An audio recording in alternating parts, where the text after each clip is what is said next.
Mesdames et messieurs, avec ces mots à propos de l'expérience suédoise concernant les questions normatives et les dimensions de développement de l'interconnexion et la liberté sur le net, je tiens à vous remercier pour votre attention et je souhaite à vous tous un bon travail au cours de cette conférence. Merci beaucoup.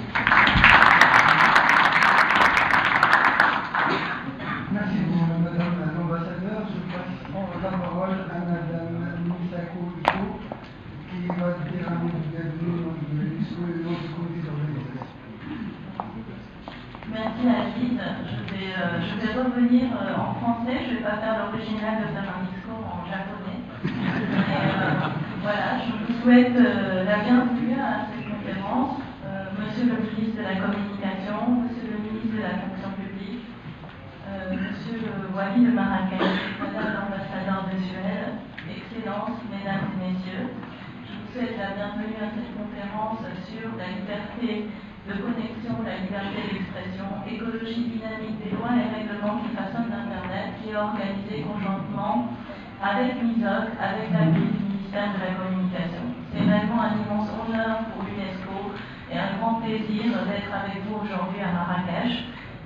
C'est à mon tour d'adresser mes séries de remerciements, d'abord à son Excellence, Monsieur le ministre de la Communication, vous qui avez toujours soutenu personnellement et activement contribué à la tenue de cet événement, à Monsieur le ministre délégué chargé de la fonction publique, vous qui nous faites l'honneur de votre présence ici, pour présenter les travaux de votre ministère sur l'accès à l'information publique au Maroc dans votre excellent discours d'ouverture. Je voudrais également remercier Madame l'ambassadeur de Suède. Votre pays a signé et a financé un vaste programme de coopération avec l'UNESCO pour la promotion de la liberté de la presse dans la région arabe, et dont les activités au Maroc concernent 3 volets. D'abord, la promotion de l'égalité des genres dans et à travers les médias, l'éducation aux médias et à l'information, et la promotion de la liberté d'expression sur Internet. Et comme le dit votre brillant discours, votre pays a toujours été un modèle d'ouverture, un modèle de transparence. Le premier pays au monde à instaurer la liberté d'expression et la liberté d'information, et vous avez été parmi les pionniers à plaider auprès de l'ONU pour la reconnaissance du droit à la liberté d'expression sur Internet, qui fait depuis juillet 2012 l'objet d'une résolution à l'ONU et qui invite tous les États membres à faciliter et à promouvoir l'accès à l'Internet. Merci de votre appui continu sur cette thématique qui est si chère à l'UNESCO.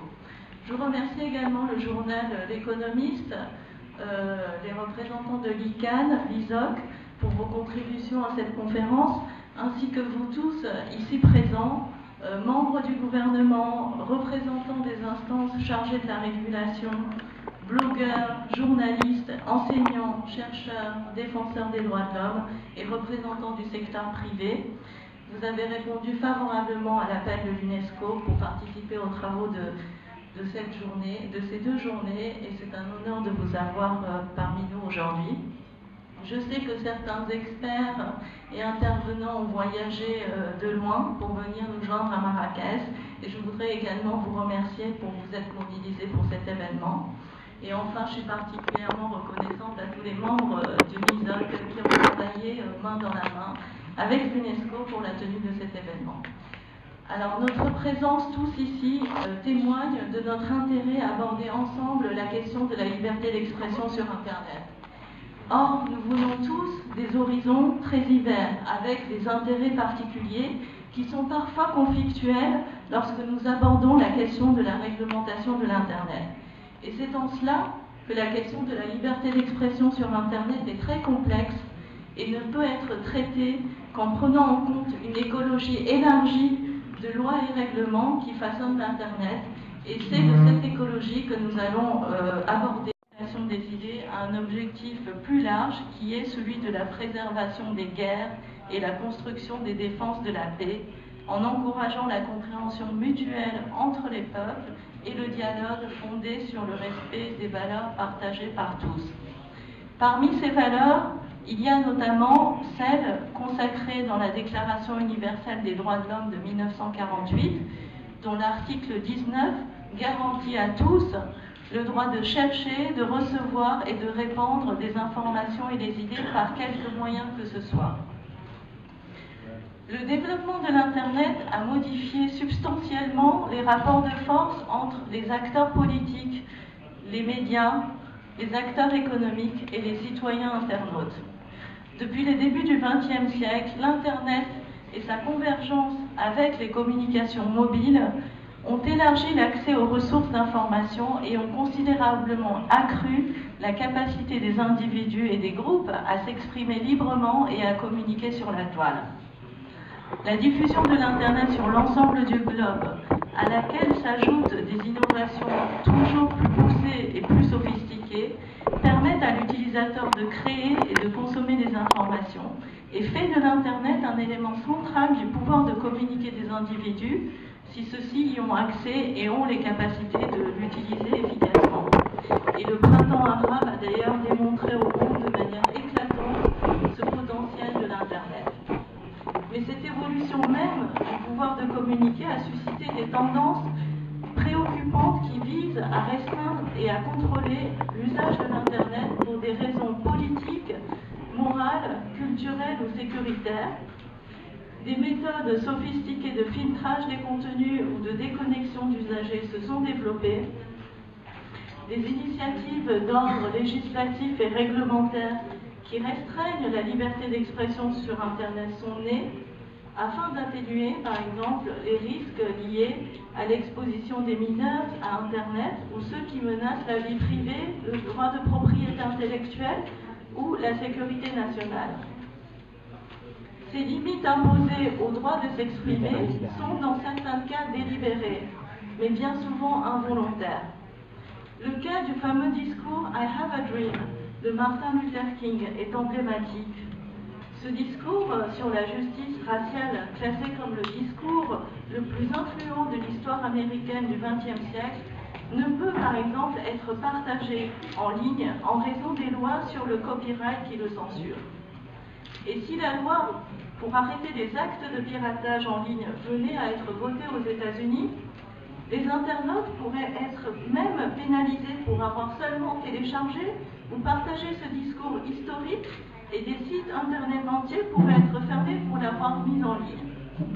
Il y a donc des tendances juridiques et réglementaires qui sont conflictuelles avec le droit à la liberté d'expression sur Internet et qui sont de plus en plus préoccupantes pour les défenseurs des droits numériques.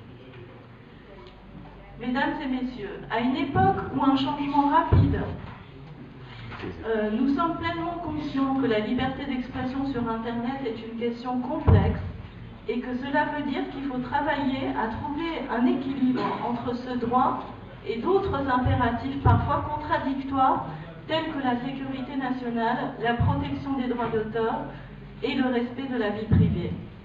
Si la liberté d'expression ne découle pas automatiquement de l'innovation technologique et peut être affaiblie sans que ce soit délibéré du fait que divers acteurs appliquent des stratégies visant un ensemble varié d'objectifs qui leur sont propres.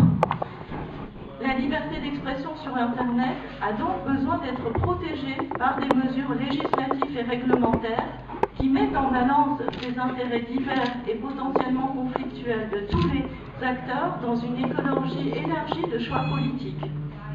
La liberté d'expression sur Internet, si elle n'est pas promue par des politiques ou des pratiques qui sont conçues à cet effet, va régresser.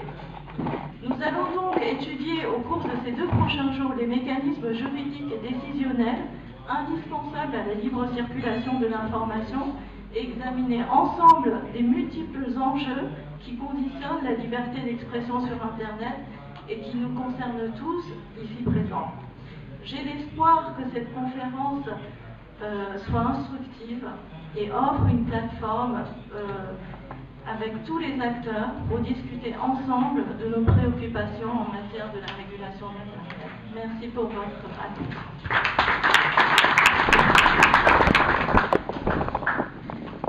Et on se retrouve ici à 11h.